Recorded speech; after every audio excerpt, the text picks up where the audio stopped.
Comunicação e mercado.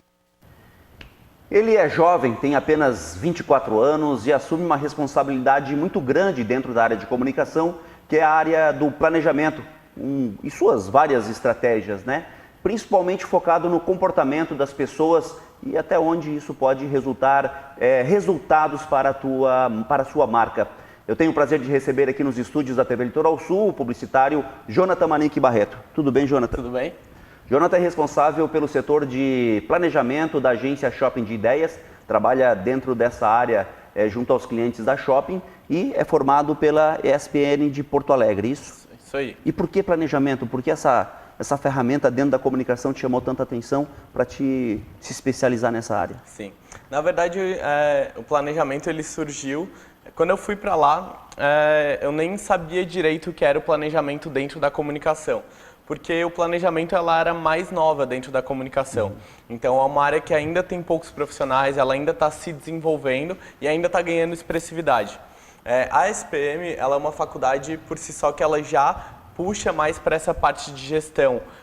Todos os cursos são com ênfase em marketing, então ela tem essa área muito aflorada assim, lá dentro e é muito estimulada também. Quando eu entrei na faculdade, eu não sabia para que área eu queria ir. Se eu queria ir para gestão, para criação, para negócios digitais, enfim. E fui me identificando muito com essa parte desde o começo, assim. Eu já tinha uma proximidade com as funções dentro da agência em função dos meus pais, né, que são publicitários também, e já tinha uma afeição pela área de atendimento, mas achava que não era bem aquilo ainda.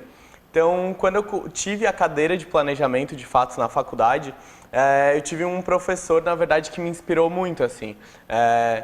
O Marcelo Lubisco, ele é dono também de uma agência lá em Porto Alegre, e eu achei o trabalho dele, o que ele fazia, muito fantástico, a forma como ele apresentou pra gente, que planejamento dentro de comunicação, na verdade, ele é quase que a intersecção entre a criação e a gestão, né? Então, tu lida com pesquisa, com comportamento de consumidor, com a estratégia do teu cliente, com o direcional, mas tu também tem que ter essa parte criativa muito aflorada para saber como usar isso, né? Então, foi por isso que me chamou a atenção, na verdade, foi poder ter o melhor dos dois mundos ali, essa intersecção entre a criação e a gestão. E esse mundo da comunicação, ele teve a influência da própria família ou do teu dia a dia? Porque provavelmente tu frequentava a Shopping de Ideias. Para quem não sabe, Jonathan é filho do Jairton Manique Barreto e da Valquíria. Os dois são proprietários da agência Shopping de Ideias. A irmã, a Gabi também, ela está na direção da comunicação, se especializou em mídia social dentro da empresa. E tu também veio nessa direção. Foi o gosto, foi influência, foi o ver no dia a dia na tua adolescência? Onde é que pendeu mais aí? Eu não sei muito da onde veio, assim. Na verdade, meus pais, eles sempre foram muito tranquilos e abertos em relação a isso, assim. Nunca estimularam muito, assim, a ida para a comunicação e sempre me deixaram muito livres, assim, para escolher, enfim. Eu cheguei no terceirão já sem saber o que eu queria fazer, passei por diversos cursos, assim, até chegar na comunicação e ainda meio perdido, quase no meio do ano, quando já estava chegando na época de fazer as inscrições vestibulares e tu ter que escolher o que tu ia fazer, eu fiz uma orientação profissional, que é com um trabalho com uma psicóloga, onde depois de 5 sessões e diversas tarefas, atividades, onde a gente fazia desde árvore genealógica de profissões, estímulos comportamentais para ver com o que eu me dava bem. E o resultado dessa orientação profissional saiu com um índice de 93% de aptidão para a comunicação social. Daí eu falei, opa, se saiu assim, ela falou, nunca nos meus 20 anos de carreira eu tive uma orientação profissional com índice tão alto, tão próximo de 100. Falei, bom, então eu acho que eu vou por aí, né? Porque não tem como estar tão errado assim. E já era uma área que eu gostava, enfim. Então optei para ir por essa área também e no fim me encontrei. Antes do planejamento, chegasse a passar por outros setores, a criação, em outros ou não? foi no planejamento, se encontrou e Sim. ficou por ali. Na verdade, a comunicação, a publicidade, ela te abre muitas frentes, né? Tu tem muitas frentes de trabalho, não só os setores dentro da agência, mas você pode trabalhar em veículo de comunicação, em, enfim, marketing, em diversas coisas. Eu sempre tive, depois que eu comecei a entender um pouquinho mais os setores, o que cada um fazia, eu tinha muita vontade de experimentar tanto o atendimento e até essa parte mais comercial, quanto o planejamento e gestão de eventos também. É uma coisa que eu gostava, eu sempre gostei de fazer, me envolvi muito com isso.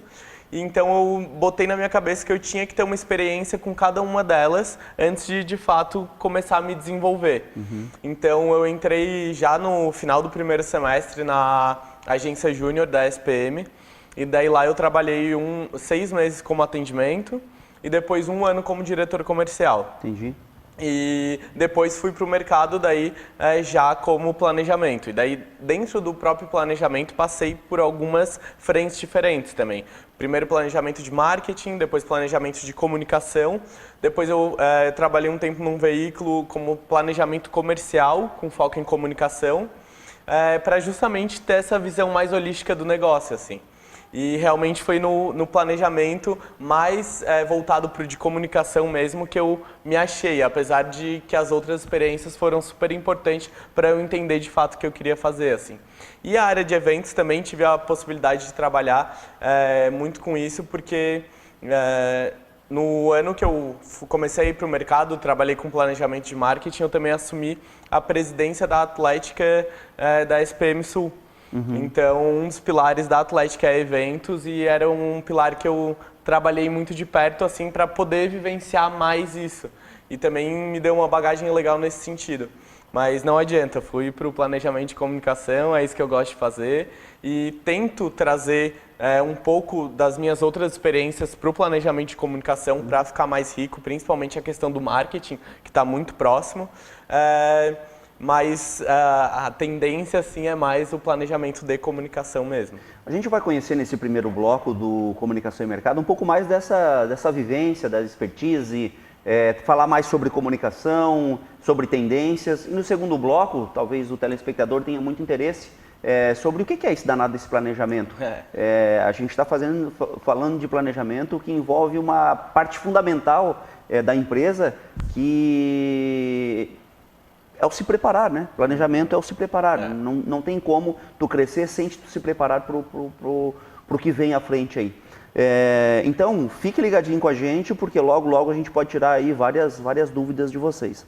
E tu saiu da faculdade, se formou, tu é jovem ainda, mas tu teve uma experiência numa capital como Porto Alegre, então uma experiência em grandes empresas, inclusive lá, e responsável por marcas já conceituadas ou trabalhando com marcas já conceituadas.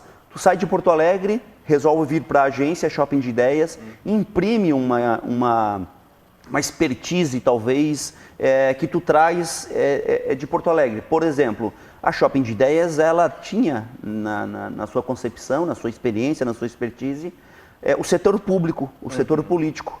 O Jonathan vem e diz assim, não vamos participar de licitação pública. Por que essa decisão? Eu voltei com uma missão que era realmente de gerar transformação e fazer a mudança.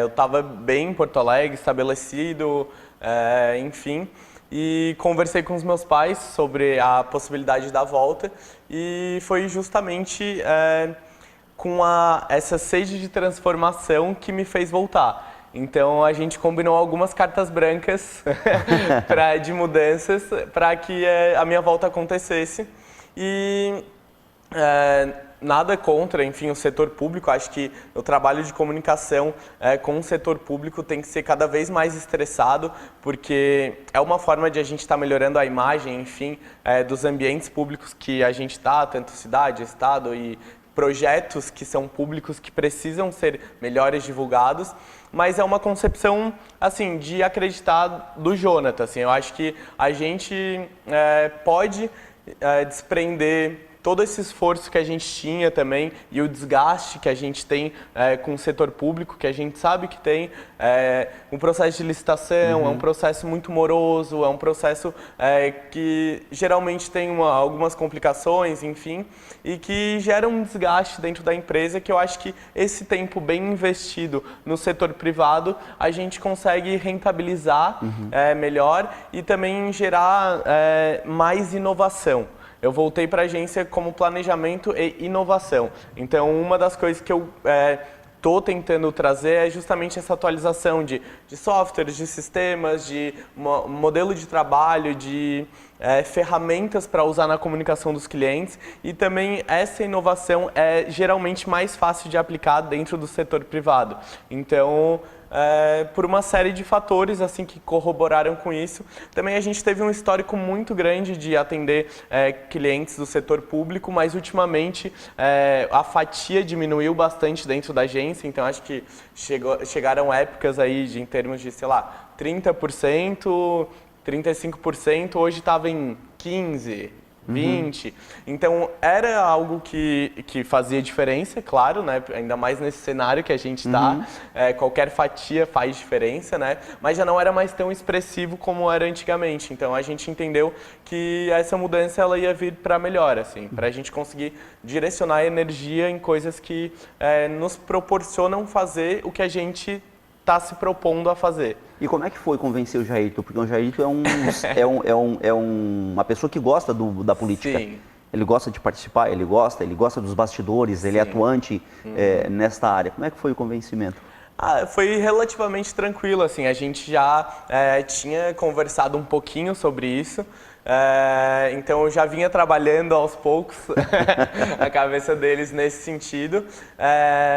E apesar de ele gostar muito, acho que ele está achando outras formas de se envolver, que não mais diretamente ligado do trabalho, mas podendo contribuir ainda para esse setor de outras formas. E apesar de a gente ainda não tá mais participando de licitações, então contas públicas, a gente ainda faz algum tipo de assessoria para pessoas do ambiente público. Então, assim... Muito mais na área da consultoria mesmo. Isso, da consultoria, nesse sentido.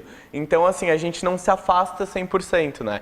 A gente se afasta ali dentro da Shopping de Ideias, mas prestando ainda consultoria e prestando auxílio de outras formas, da pessoa Jairton, da pessoa Jonathan, e não mais da Shopping de Ideias para esse setor. O offline vai acabar? Jamais. Essa pergunta tu iria responder... Mas tu vai dizer por que jamais, vai contextualizar depois do nosso bloco comercial, porque a gente vai rapidinho para um break e voltamos daqui a pouquinho.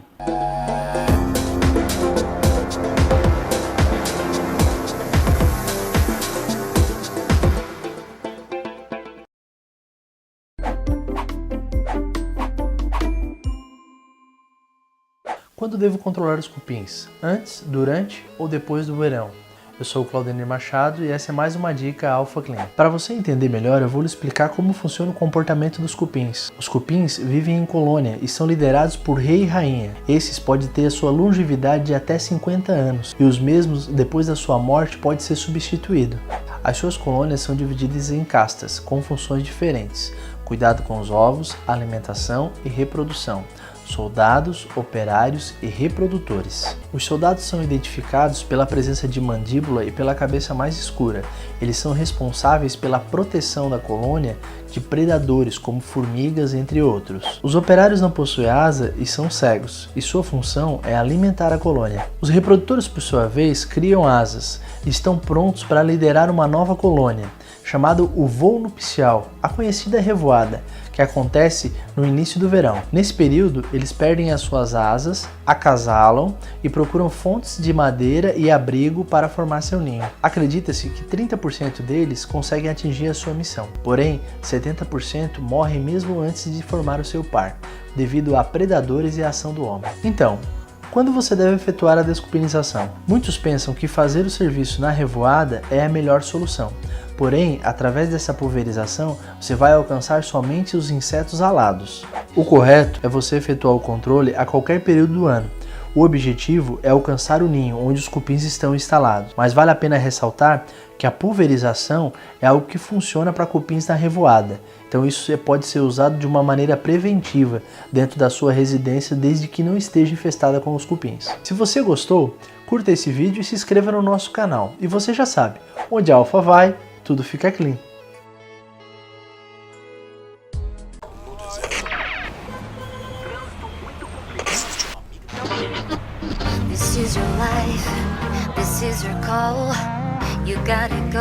Na Fisk, seu futuro não tem fronteiras.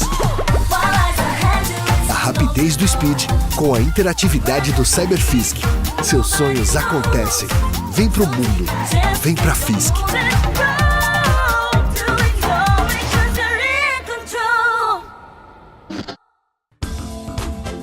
A Churrascaria Medieval serve diariamente refeições de qualidade em várias opções de churrasco e mais de 22 tipos de saladas. Churrasco com buffet livre a quilo. Oferece também refeições pelo sistema Prato Feito e Marmitex. Churrascaria Medieval, todos os dias ao meio-dia servindo o melhor para você.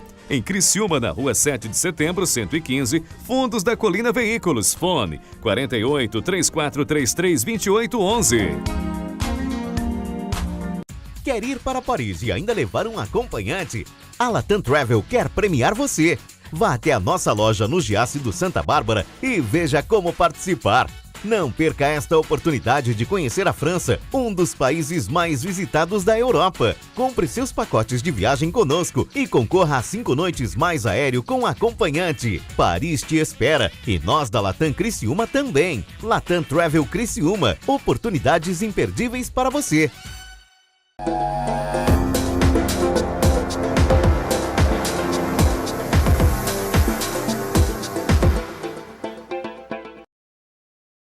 De volta com Comunicação e Mercado, hoje aqui nos estúdios da TV Litoral Sul, tenho o prazer de receber publicitário responsável pelo setor de planejamento e inovação da agência Shopping de Ideias, Jonathan Manique Barreto. No primeiro bloco, a gente falou sobre a experiência dele, a formação dele, a experiência na capital, Porto Alegre, um pouco de curiosidades envolvendo aí planejamento e área de comunicação. E nesse segundo bloco a gente vai mais efetivamente conhecer que ferramenta é essa tão importante nas empresas e na área de comunicação, que é o planejamento. Mas antes eu vou pedir para ele responder uma pergunta que eu deixei no ar no fim do primeiro bloco, que é o offline. Ele vai acabar e tu disse jamais. E eu pergunto por quê? Sim, jamais eu posso até ter sido bem incisivo nisso, mas acho que assim, enquanto eu estiver vivo, não vai. Porque eu acredito muito na linha da comunicação complementar.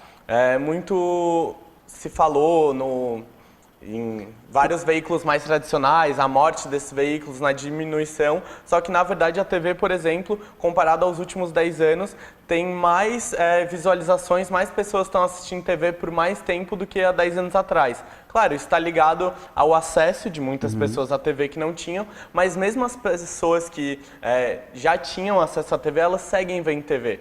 Talvez um tempo um pouquinho menor, talvez escolhendo melhor a programação, é muito provável dividindo a atenção com o celular, mas elas continuam... Bem on demand também, né? Mas elas continuam assistindo a TV. Isso é uma convicção minha para todos os outros veículos nesse sentido, assim. Tem espaço para todo mundo. Os veículos, claro, precisam se reinventar. A forma como vai ser entregue vai ser diferente, mas não vai morrer. A forma como vai ser entregue, ela vai ter que se adaptar aos novos meios, vai ter que ser complementar com outros canais, mas assim, eu não acredito que vá morrer. Eu acredito que ela vá se atualizar, que ela vá melhorar, que ela vá ser entregue de outra forma. Mas morrer, eu acho muito difícil. Qual a tua opinião sobre o papel? Seja ele jornal, seja ele panfleto, seja ele outdoor, seja nessa linha de comunicação? Eu acho que ele está sendo menos usado, mas ele tem momento. De novo, é a mesma linha de comunicação que eu vinha falando antes, assim, que cada canal ele tem um perfil de público específico que é mais adepto àquilo ainda e um momento que ele vai fazer mais sentido. Isso vale para o papel também, vale para a panfletagem, vale para o jornal. Então, assim, o jornal não necessariamente ele vai ser de papel, né? Ele pode ser digital, mas com certeza em alguns momentos o papel ele vai ser mais conveniente. apesar de que isso vem diminuindo, né? Mas a gente sabe que grandes veículos de comunicação que estão se reinventando novamente, um exemplo, a própria Zero Hora lá de Porto Alegre, faturou ano passado, chegou bem mais perto, bem mais próximo do seu objetivo de faturamento do que nos anos anteriores. Então, foi um veículo que é tradicional do papel, mas conseguiu se reinventar de uma forma, lançando produtos complementares e, enfim, entregando conteúdo de outra forma, que conseguiu aumentar o seu faturamento. E isso é uma tendência, assim. Também está muito ligado à questão de que hoje a gente recebe muita informação. Demais. Muita. A gente é impactado por muita coisa durante todo o dia. E as pessoas já não sabem mais acreditar. A rede social tem um problema de credibilidade de conteúdo. Então, assim, as grandes marcas sobrevivem, sendo de papel ou não, principalmente em função da sua credibilidade. Então, quem continua gerando um bom conteúdo, um conteúdo que as pessoas querem receber, não vai morrer. Sabemos que dentro de uma empresa de comunicação todos os departamentos são fundamentais, mas quando se define uma estratégia para que a engrenagem da estratégia, né, funcione, o planejamento ele é o topo, ele vem em primeiro lugar. Não se dá para se definir uma estratégia sem primeiro planejá-la? É que na verdade o planejamento não diria nem que é o topo, mas ele é o início da linha. Quando um desafio chega na agência, a comunicação por muito tempo foi balizada muito em cima da questão de mídia e criação. Então, o teu conteúdo e onde tu entrega ele. Hoje, a mídia e a criação não estão mais dando conta de tantos perfis de pessoas, de tantos clusters, de tantos canais, de essa abundância de informação que a gente está tendo, né? E o planejamento ele vem justamente para ajudar nisso, para direcionar. O documento que a gente entrega para que a campanha continue é o direcionamento de comunicação. Então, na verdade, é o back. Antes da criação começar a criar e da mídia começar a ver onde que vai veicular, a gente define a estratégia, qual o perfil do público que a gente está falando, onde que vai fazer sentido e com que faz sentido se relacionar para ter credibilidade com aquele público. Enfim... traçar mesmo as diretrizes para que o teu conteúdo ele chegue e seja impactante para as pessoas que tu quer que sejam impactadas, né? Então, na verdade, tu dar as diretrizes para que tudo saia com o melhor resultado possível no final. Cada marca ela precisa hoje no mundo, e pela quantidade de informação, e pela quantidade de veículos de comunicação e forma de se comunicar que existem hoje, cada marca ela precisa definir certinho com quem ela quer conversar? Não dá mais para jogar tarrafa e querer pegar a todos? Não dá, olha. Até tu pode tentar fazer, mas provavelmente tu vai estar desperdiçando muito dinheiro, muito tempo, muita energia. A gente precisa aprender, e assim, o teu consumidor não precisa ser um. Por isso que a gente fala hoje pouco mais no conceito de público-alvo. Porque não é um alvo só, são muitos. A gente fala em cluster, em persona, em outras formas de representar o teu cliente, porque o teu cliente não é só mais um, são vários. Então a gente costuma agrupar não mais, por exemplo, por demografia, então idade, sexo, esse tipo de perfil que era como era concebido há uns anos atrás. Eu não acredito, mas nisso, para mim, isso morreu. E sim clusterizar por comportamento. Então, assim, eu sou o Jonathan, eu tenho 24 anos, eu moro em Criciúma, mas o meu amigo, que tem 24 anos, mora em Criciúma, cresceu no mesmo colégio que eu, gosta de coisas completamente diferentes que eu. Em alguns momentos a gente vai gostar das mesmas coisas, mas em vários momentos a gente vai gostar de coisas diferentes. Então, tu entregando o teu conteúdo pelo que a pessoa quer receber, pelo que ela gosta de receber, por aderência, é muito mais inteligente do que tu tentar martelar na cabeça de uma pessoa algo que daqui a pouco ela não vai querer, ou que ela vai querer em um momento muito específico e depois ela vai deixar para o lado. Então, essa era uma pergunta que eu tinha colocado aqui, Jonathan, que eu gostaria que tu respondesse. As marcas, elas precisam se identificar com o que é o desejo do consumidor, ou as marcas ainda conseguem colocar na cabeça do consumidor o que ela quer que eles desejam? Olha, eu acho que isso morreu por terra já. Botar na cabeça do consumidor não tem mais. O consumidor hoje em dia, ele evoluiu, ele está muito mais exigente, ele tem mais acesso à informação. Então, quando tu vai comprar uma coisa, faz a experiência por nós mesmos. Assim, eu já cansei de chegar em loja e saber mais sobre o produto do que o vendedor. Porque eu já tinha pesquisado na internet, eu já tinha pesquisado o preço, eu já tinha visto tudo. Eu trabalho muito com diagrama de comunicação quando a gente vai posicionar um cliente. Então, descobrir qual que é o propósito daquele cliente. Hoje a gente fala muito em propósito, que é o que a tua empresa está oferecendo precisa fazer sentido para ti, precisa fazer sentido para o consumidor e precisa ter um fator diferenciador. Então a gente trabalha com um pilar que é o legítimo, o relevante e o diferenciador, que é o que eu tenho, que só eu posso oferecer e o que é o meu core business, enfim, para que eu vim ao mundo, o que eu estou suprindo, o que o consumidor precisa e o que é um diferencial que eu tenho e mais nenhum dos meus concorrentes entrega. Então, assim, geralmente a intersecção desses 3 pontos, desses 3 pilares, é onde a gente encontra o posicionamento e o propósito de uma marca. Planejamento de comunicação de uma empresa que se reúne geralmente em novembro e dezembro para planejar o ano de 2018. Sim. Até que ponto isso é certo? Planejar um ano inteiro e seguir à risca aquilo. Sim. Eu digo por tudo que pode acontecer no ano, né? Eu, da minha parte, do meu ponto de vista, acho que é um equívoco e o planejamento ele precisa ter um pilar para 2018, mas ser revisto de 4 em 4 meses para poder ter um aproveitamento melhor. Claro. Seguindo nessa linha ainda dessa forma de planejamento que eu falei, a gente sempre trabalha com duas camadas da essência do teu propósito, que é a essência dele mesmo, que é algo que não muda, que é isso que para isso que tu veio ao mundo, assim, é isso que a tua marca tem para oferecer. E a gente trabalha também com as manifestações flutuantes, que então, onde isso a gente vai manifestar e de que forma a gente vai manifestar isso. Eu, particularmente, não gosto mais de trabalhar com planejamento anual, mas eu acho que, assim, isso vai muito também de adequação para cada empresa. Cada um tem o seu formato, tem o seu modelo de trabalhar e talvez em muitas empresas, esse formato ainda seja melhor.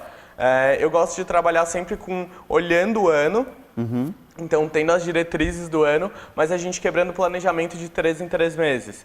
E às vezes, quando é um consumidor, quando é um cliente de varejo, enfim, que exige uma velocidade maior, essa quebra é menor ainda. E daí, de acordo com a campanha, às vezes a gente precisa monitorar com menos tempo ainda. Então, assim, vai muito de acordo com a realidade de cada cliente e de cada agência e de cada empresa, na verdade. Eu sempre falo que a gente tem que ter os modelos, a gente tem que ter os nossos gurus, as pessoas que a gente busca informação, mas a gente tem que sempre aplicar para a nossa realidade, né? Porque não adianta a gente pegar um modelo pronto e simplesmente encaixar, porque muitas vezes não vai funcionar. Para a gente finalizar, já estamos chegando no final do nosso programa. Claro. Tu tem encontrado dificuldade quando tu precisa conversar com um cliente que tem que construir na forma de comunicar dele uma disruptura? Essa forma de comunicar não dá mais, a gente vai ter que mudar. O cliente ele está conseguindo hoje entender isso devido à quantidade de mudança que houve e à influência da tecnologia na forma de se comunicar, ou ele está ainda muito resistente? De novo, perfis e perfis. Assim, acho que, de modo geral, o nosso resultado aqui tem sido bem positivo nesse sentido.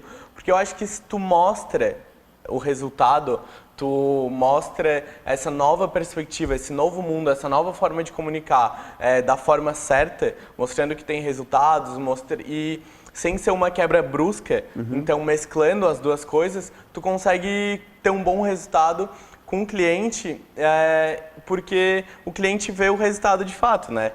Falei resultado 1000 vezes, mas eu acho que é a palavra que importa no momento, né? No final das contas, tu quer vender, tu quer, enfim, faturar mais. Eu ia falar resultado, né? Muito obrigado pela participação, valeu. Jonathan. Show de bola, parabéns, tá? Muito parabéns pela forma como tu vem atuando, trazendo esse diferencial para a agência, que é um planejamento mais incisivo, né? Um foco mais no planejamento e na inovação. acho que tem sido, e eu tenho percebido por alguns clientes, elogios na forma como a Shop tem atuando junto a algumas marcas. Parabéns, sucesso. Eu que agradeço pela oportunidade. É isso aí, muito obrigado. Legal. E a gente vai ficando por aqui, querendo que você fique aí também com a nossa programação, porque ela é feita 24 horas, com informação local, com valorização de profissionais locais e feita com muito carinho para você.